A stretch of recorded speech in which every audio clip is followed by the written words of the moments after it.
Katika mitandao ya kijamii kumeenea taarifa kuhusiana na katibu mkuu wa Baraza la Maaskofu wa Kanisa la Katoliki Tanzania Dr. Charles Kitima kudaiwa kushambuliwa. Je, hali yake ya kiafya mara baada ya kushambuliwa anaendeleaje? Na je, ipi kauli yake mara baada ya kushambuliwa? Watu wengi wanataka kusikia kauli yake, na hii hapa ndiyo kauli yake kwa mujibu wa watu ambao wamepata nafasi ya kuzungumza naye hospitali na waliopata nafasi ya kwenda kumuona huko hospitali.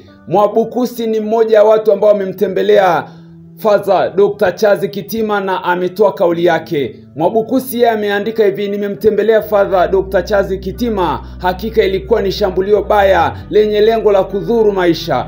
Mungu ni mwema sana, anaendelea vizuri, na huu ni ujumbe wake kwetu. Anamnukuu, lazima tuwe imara kusimamia masuala ya msingi katika taifa. Hatutakiwi kuogopa kulipa gharama katika kusimamia haki na wajibu wetu kwa taifa. Kila mmoja atalipa gharama kwa kiasi chake, na hilo lazima tuwe tayari. Tunapozungumza mambo ya msingi ya kitaifa yanayofanyiwa kurekebishwa ili uchaguzi ufanyike kwa haki, tusiogope kulipa gharama.